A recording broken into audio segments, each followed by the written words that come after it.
आज की इस वीडियो का टॉपिक है calculation of cash price by preparing table. इस वीडियो में हम जानेंगे कैश प्राइस क्या होती है, कंपनीज टेबल के थ्रू किस तरह से कैश प्राइस को कैलकुलेट कर सकती हैं।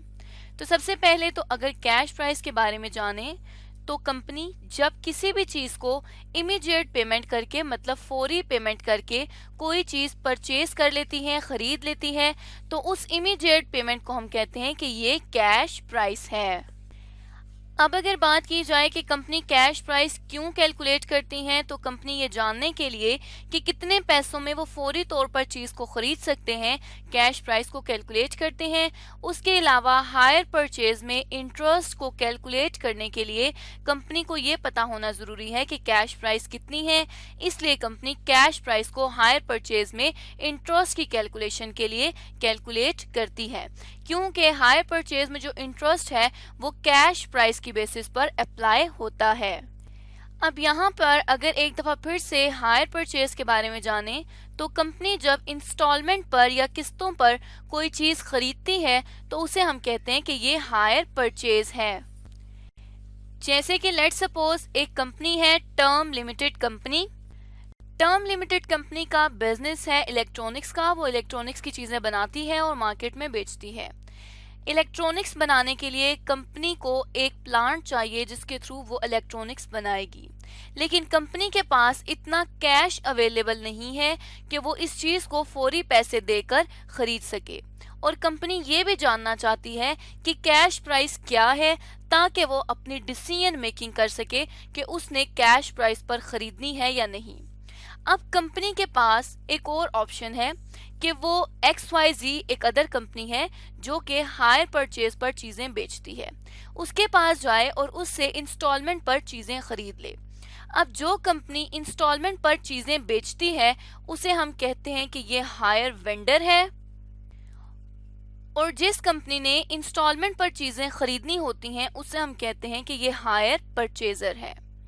अब यहाँ पे हम एज्यूम कर लेते हैं कि जो टर्म लिमिटेड कंपनी है उसके पास ये इंफॉर्मेशन है, उसको पता है कि डाउन पेमेंट कितनी है, इंस्टॉलमेंट कितनी है और रेट ऑफ इंटरेस्ट कितना है। लेट्स सपोज कि 10,000 रुपए की डाउन पेमेंट है, 5,000 रुपए की इंस्टॉलमेंट्स देनी है और रेट ऑफ इंटरेस्ट 5% है।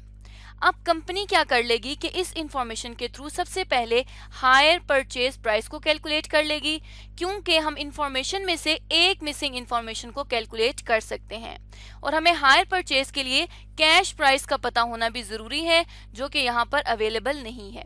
लेकिन हायर परचेज प्राइस में हम डाउन पेमेंट प्लस इंस्टॉलमेंट करके हायर परचेज प्राइस को कैलकुलेट कर सकते हैं। तो अगर हम इसको कैलकुलेट करें तो ये 15,000 रुपीज की हायर परचेज की प्राइस आ जाएगी। तो यहाँ पे अब हमारे पास जो लास्ट ऑप्शन बच जाएगा वो ये होगा कि कंपनी ये जान ले कि उसके पास कैश प्राइस कितनी है। अब कैश प्राइस को जानने के लिए कंपनी मजीद दो इंफॉर्मेशन को देखेगी कि वो किस तरह से प्रोवाइडेड है। ये देखेगी कंपनी कि जो इंस्टॉलमेंट्स दी हुई हैं क्या वो यूनिफॉर्म इंस्टॉलमेंट है या वो यूनिफॉर्म नहीं है या अनइक्वल इंस्टॉलमेंट्स नहीं है। अब यूनिफॉर्म इंस्टॉलमेंट्स कौन सी होती हैं? यूनिफॉर्म इंस्टॉलमेंट वो इंस्टॉलमेंट होती हैं जिनकी अमाउंट सेम होती है हर इंस्टॉलमेंट की। जैसे कि लेट्स सपोज 3 इंस्टॉलमेंट हैं और तीनों की अमाउंट 10-10 हजार रुपए की है। और अनइक्वल इंस्टॉलमेंट्स वो इंस्टॉलमेंट्स होती हैं जिनमें अमाउंट जो है वो सेम नहीं होती, जैसे कि लेट्स सपोज 15,000, 10,000, 15,000 और 12,000।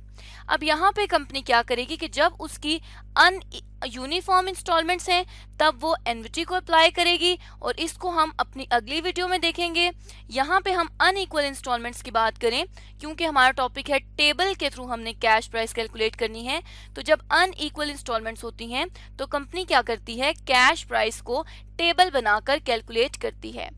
ये जो अनइक्वल इंस्टॉलमेंट्स को टेबल बना के कैलकुलेट किया जाता है, इस मेथड को हम बैक कैलकुलेशन मेथड भी कहते हैं। और बैक कैलकुलेशन मेथड कौन सा होता है? जिसमें कंपनी बैकवर्ड वर्किंग करती है, जैसे कि अभी हम अपनी एग्जांपल के थ्रू देखेंगे। तो यहाँ पे वही एग्जांपल है टर्म लिमिटेड कंपनी की, साथ ही साथ कैलकुलेट करनी है हमने cash price of manufacturing plant. Data दिया गया है, the company wants to hire purchase a manufacturing plant and the vendor company wants a down payment of 1,40,000। Company चाहती है कि वो हायर परचेज पे एक मैन्युफैक्चरिंग प्लांट खरीदे, और वेंडर कंपनी, जो कंपनी बेच रही है हायर परचेज पर मैन्युफैक्चरिंग प्लांट को, वो चाहती है कि वो डाउन पेमेंट 1,40,000 रुपए की रिसीव करे, and also the remaining amount should be paid in cash, so there are 3 instalments are given below. और बाकी की जो रिमेनिंग अमाउंट है वो कैश में इंस्टॉलमेंट्स में यहाँ पर पे कर दे। इंस्टॉलमेंट 3 दी गई हैं। पहली इंस्टॉलमेंट है 1,06,000 रुपीज की, दूसरी इंस्टॉलमेंट है 98,000 रुपीज की, और तीसरी इंस्टॉलमेंट है 1,10,000 रुपए की। साथ ही साथ रेट ऑफ इंटरेस्ट भी गिवन है। हमने बात की थी कि अगर इस तरह की इंफॉर्मेशन गिवन है जिसमें डाउन पेमेंट, इंस्टॉलमेंट और रेट ऑफ इंटरेस्ट गिवन है, तो उसके थ्रू हम हायर परचेज की प्राइस को कैलकुलेट कर सकते हैं और फिर हम कैश प्राइस को कैलकुलेट कर सकते हैं। मजीद यहाँ पर देखें तो हमने कहा था टेबल वहां पर लगेगा जहां पर इंस्टॉलमेंट्स तीनों इक्वल नहीं होंगी या यूनिफॉर्म नहीं होंगी। तो हम देख सकते हैं कि तीनों इंस्टॉलमेंट की जो अमाउंट है वो डिफरेंट है। तो सबसे पहले तो हम क्या करते हैं कि यहाँ पर ही हायर परचेज की प्राइस को कैलकुलेट कर लेते हैं ताकि हमारी जो इंफॉर्मेशन है वो पूरी हो जाए। हायर परचेज प्राइस के लिए हमने कहा था कि डाउन पेमेंट प्लस इंस्टॉलमेंट्स। अब यहाँ पर अगर हम देखें तो इंस्टॉलमेंट्स जो दी गई हैं वो दी गई है 1,06,000 की, 98,000 की और 1,10,000 की।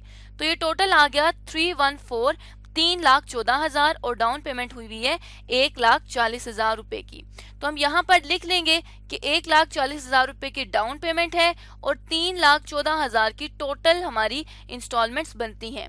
तो जो परचेज प्राइस आ जाएगी वो आ जाएगी 4,54,000 रुपीज। मतलब क्या हुआ कि हमने यहाँ पर अब चारों इंफॉर्मेशंस को गैदर कर लिया। डाउन पेमेंट भी है, हायर परचेज प्राइस भी है, उसके अलावा रेट ऑफ इंटरेस्ट भी गिवन है और इंस्टॉलमेंट्स भी गिवन है। अब हम बनाएंगे अपना टेबल और उसके अंदर इनकॉर्पोरेट करेंगे ये तमाम इंफॉर्मेशन। तो टेबल हमने बनाया है जिसमें सबसे पहले नंबर ऑफ इंस्टॉलमेंट्स लिखनी है कि कितनी है, उसके बाद अमाउंट ड्यू कितनी है, इंटरेस्ट उस अमाउंट पे, और फिर कैश प्राइस को हम कैलकुलेट कर लेंगे। नंबर ऑफ इंस्टॉलमेंट के बारे में इंफॉर्मेशन प्रोवाइडेड है कि 3 इंस्टॉलमेंट हैं। अब हमने इस 3 इंस्टॉलमेंट्स को रिवर्स में लिखना है क्योंकि मेथड हमारा क्या था कि हमने बैक कैलकुलेशन करनी है। तो अगर बैक कैलकुलेशन करनी है तो जो तीसरी इंस्टॉलमेंट है उसको सबसे पहले लिखना है, फिर सेकेंड इंस्टॉलमेंट को और फिर फर्स्ट इंस्टॉलमेंट को। अब यहाँ पर अगर हम देखें तो क्वेश्चन की तरफ वापस जाएं, अगर एग्जाम्पल की तरफ, जो थर्ड इंस्टॉलमेंट है उसके मुताबिक 1,10,000 रुपए ड्यू हैं कंपनी पे। तो अब हम क्या करेंगे कि सबसे पहले अमाउंट ड्यू में यहाँ पर 1,10,000 रुपए को लिख देंगे कि कंपनी के ऊपर अभी इतनी अमाउंट ड्यू है, कंपनी ने अभी इतनी अमाउंट पे करनी है। उसके बाद इसके ऊपर हम क्या करेंगे, इंटरेस्ट को कैलकुलेट कर लेंगे। वैसे हम क्या करते हैं कि कैश प्राइस पे हम इंटरेस्ट को कैलकुलेट कर लेते हैं, लेकिन यहाँ पे क्या करेंगे कि ये इंस्टॉलमेंट के अंदर इंटरेस्ट और कैश प्राइस दोनों का हिस्सा शामिल है। तो यहाँ पे अब अगर इस अमाउंट ड्यू में, क्योंकि इंस्टॉलमेंट में हमने बात की थी कि इंटरेस्ट और कैपिटल या इंटरेस्ट और कैश प्राइस दोनों चीजें शामिल होती हैं, तो यहाँ पे अब अगर हमने इंटरेस्ट कैलकुलेट करना होगा तो हम इंटरेस्ट की इस तरह से 10% सिंपल परसेंटेज अप्लाई नहीं करेंगे। मतलब कि हम इंटरेस्ट को इस तरह से कैलकुलेट नहीं कर सकते कि हम इस 1,10,000 रुपए पे 10% इंटरेस्ट कैलकुलेट कर लें। अगर हम इस तरह से करते हैं तो ये हमारा इंटरेस्ट जो है वो ज्यादा कैलकुलेट हो जाएगा। तो हम इस तरह से नहीं करेंगे, बल्कि अब हम क्या करेंगे कि इस 1,10,000 रुपए को मल्टीप्लाई कर देंगे 10% से, क्योंकि हमने इसको 10% का इंटरेस्ट है तो मल्टीप्लाई कर देंगे 10 के साथ। और क्योंकि हमें ये कहा जाता है कि इस अमाउंट के अंदर ऑलरेडी इंटरेस्ट इंक्लूडेड है, तो ये अमाउंट 100% नहीं है बल्कि 110% है। तो अब हम इसका इंटरेस्ट कैलकुलेट करेंगे तो ये 10,000 रुपीज का इंटरेस्ट आ जाएगा। अब अगर 1,10,000 रुपए में 10,000 का इंटरेस्ट है तो बाकी का प्रिंसिपल या कैश प्राइस क्या हो जाएगी, उसके लिए हम अमाउंट ड्यू में से इंटरेस्ट को लेस कर देंगे, तो ये 100,000 रुपीज की कैश प्राइस आ जाएगी, जो कि पहले आखिरी इंस्टॉलमेंट में, थर्ड इंस्टॉलमेंट में पाई जाती है। उसके बाद इसी तरह से करके हम क्या करेंगे कि अमाउंट ड्यू कर लेंगे सेकेंड इंस्टॉलमेंट की। लेकिन अब इसके लिए थोड़ी सी वर्किंग चेंज होगी। वो किस तरह से कि बेसिकली जो इंस्टॉलमेंट थी वो थी 98,000 रुपीज की, लेकिन इस पर इतनी अमाउंट ड्यू नहीं है, बल्कि ये जो कैश प्राइस है इसको भी अब हम शामिल कर लेंगे और इसमें प्लस कर लेंगे 98,000 रुपीज को। कैश प्राइस को हमने क्यों शामिल किया है थर्ड इंस्टॉलमेंट वाली को, क्योंकि इससे पहले सेकेंड इंस्टॉलमेंट थी और सेकेंड इंस्टॉलमेंट में जितनी अमाउंट सेकेंड इंस्टॉलमेंट तक जितनी अमाउंट ड्यू थी उसमें ये इंस्टॉलमेंट और थर्ड जो इंस्टॉलमेंट थी उसकी कैश प्राइस इनकॉर्पोरेटेड थी। तो इसलिए हमने यहाँ पर सेकेंड इंस्टॉलमेंट के लिए इंस्टॉलमेंट की कॉस्ट जो कि 98,000 रुपीज थी, साथ ही साथ कैश प्राइस जो कि थर्ड इंस्टॉलमेंट की थी उसको ऐड कर लिया, तो ये 198,000 रुपीज की अमाउंट ड्यू आ गई। इस पर भी इंटरेस्ट इसी तरह से कैलकुलेट करेंगे कि मल्टीप्लाई बाय 10 डिवाइडेड बाय 110, क्योंकि ये अमाउंट जो है इस पर 10% इजाफी इंटरेस्ट लगा हुआ है, इसलिए हम इसको 110 कर रहे हैं। तो इसको जब हम कैलकुलेट करेंगे तो 18,000 रुपीज का इंटरेस्ट आ जाएगा। अब अमाउंट ड्यू में से जब हम इंटरेस्ट को लेस कर देंगे तो ये हमारे पास 1,80,000 रुपीज की कैश प्राइस आ जाएगी। अब जो है वो लास्ट इंस्टॉलमेंट बच गई है जो कि पहली इंस्टॉलमेंट है। अब जब पहली इंस्टॉलमेंट की अदायगी करेंगे तो एक ऑब्वियस सी बात है कि उसके अंदर दूसरी और तीसरी इंस्टॉलमेंट का हिस्सा शामिल होगा। तो यहाँ पे अब हम देख लेते हैं कि फर्स्ट इंस्टॉलमेंट कितनी है, 1,06,000 रुपए की। अब यहाँ तक जो कैश प्राइस आई है उसमें तीसरी और दूसरी दोनों का हिस्सा शामिल है, तो हमें अलग से तीसरी और दूसरी का हिस्सा शामिल करने की जरूरत नहीं है। हम यहाँ पर सिंपली क्या करेंगे कि सेकंड वाली में क्योंकि पहली वाली इंस्टॉलमेंट ऑलरेडी शामिल है, पहली वाली कैश प्राइस, तो इसमें हम क्या करेंगे कि जो हमारी फर्स्ट इंस्टॉलमेंट है उसकी हम कॉस्ट देख लेंगे वो कितनी है। तो फर्स्ट इंस्टॉलमेंट की है 1,06,000 रुपए। हम यहाँ पर लिख लेंगे 1,06,000 रुपीज और इसमें प्लस कर लेंगे कैश प्राइस जो कि दूसरी और तीसरी इंस्टॉलमेंट से रिलेट कर रही है। तो यहाँ पे हमने इसको एंटर कर देंगे फिर, तो ये हमारे पास अमाउंट ड्यू आ जाएगी 2,86,000। इसका क्या मतलब हुआ कि जब कंपनी ने पहली इंस्टॉलमेंट पे करनी है तो उसके ऊपर जो कर्जा रह जाएगा वो रह जाएगा 2,86,000 रुपीज का, जिसमें दूसरी और तीसरी इंस्टॉलमेंट से रिलेटेड कैश प्राइस शामिल है। अब यहाँ पर इंटरेस्ट को हम उसी तरह से कैलकुलेट करेंगे, मल्टीप्लाई बाय 10 डिवाइडेड बाय 110, क्योंकि ये जो अमाउंट ड्यू है इसमें इंटरेस्ट का हिस्सा शामिल होता है। जब इंटरेस्ट का हिस्सा शामिल है तो हमने ये जो डिनोमिनेटर है इसमें इंटरेस्ट की परसेंटेज को ऐड करके फिर इंटरेस्ट को कैलकुलेट करना है, जिस तरह से यहाँ पे हम कर रहे हैं। उसके बाद लास्ट में फिर कैश प्राइस आ जाएगी, उसको हम इसी तरह से अमाउंट ड्यू लेस इंटरेस्ट करेंगे तो ये कैश प्राइस आ जाएगी 2,60,000 रुपए की। अब यहाँ पर तीनों इंस्टॉलमेंट से रिलेटेड कैश प्राइस कैलकुलेट हो चुकी है।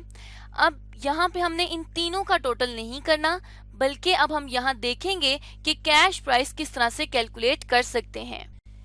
तो अगर टेबल के थ्रू कैश प्राइस कैलकुलेट करनी हो वो हम किस तरह से करेंगे कि cash price is equals to down payment जो हमने इनिशियली पेमेंट की है, और अगर इनिशियल पेमेंट की बात करें तो वो हमने 1,40,000 रुपीज की थी। उसके बाद इस टेबल के थ्रू जो हमारी वैल्यू निकली है वो सिर्फ और सिर्फ कैश प्राइस इन इंस्टॉलमेंट्स वाली निकली है, और अगर हम कैश प्राइस इन इंस्टॉलमेंट्स को देखें तो वो हमारे पास इस फर्स्ट इंस्टॉलमेंट वाली जो प्राइस है 2,60,000 रुपए, इस वाली प्राइस को हम यहाँ पर मेंशन करेंगे क्योंकि इसमें दूसरे और तीसरे दोनों का हिस्सा शामिल है। तो यहाँ पर हम लिख देंगे 2,60,000 रुपीज। अब जब हमने इन दोनों का टोटल करना है तो वो आ जाएगा 400,000 रुपीज। तो कैश प्राइस कितनी होगी, 4 लाख रुपए की। लेकिन जो हायर परचेज प्राइस थी वो कैश प्राइस से ज्यादा है जो कि कितनी है, 4,54,000 रुपीज की। तो अब इन दोनों में जो 54,000 रुपीज का डिफरेंस आ रहा है वो किस वजह से आ रहा है, वो डिफरेंस इंटरेस्ट की वजह से आ रहा है, क्योंकि कंपनी जब कैश प्राइस पर कोई चीज खरीदती है तो वो उसे सस्ती पड़ती है, लेकिन जब वो हायर परचेज पर कोई चीज खरीदती है तो उसमें अमाउंट यूटिलाइज करने का उसको इंटरेस्ट भी देना पड़ता है, जो कि यहाँ पर 54,000 रुपीज एक्स्ट्रा इंटरेस्ट की वजह से ही देना पड़ रहा है। तो इस तरह से जो हमने टेबल बनाया था उस टेबल के थ्रू हम सिर्फ और सिर्फ कैश प्राइस इन इंस्टॉलमेंट्स को कैलकुलेट कर सकते हैं। उसके बाद फर्दर हम उसमें डाउन पेमेंट को ऐड करेंगे, तब जाके हमारी कैश प्राइस कंप्लीट होगी। तो इस तरह से आज के इस वीडियो में हमने देखा कि जब कंपनी की इंस्टॉलमेंट्स अनइक्वल होती हैं तो कंपनी टेबल बनाकर अपने कैश प्राइस को कैलकुलेट कर सकती है, और हमने कंपनी टर्म लिमिटेड कंपनी के लिए कैश प्राइस को टेबल बनाकर कैलकुलेट किया।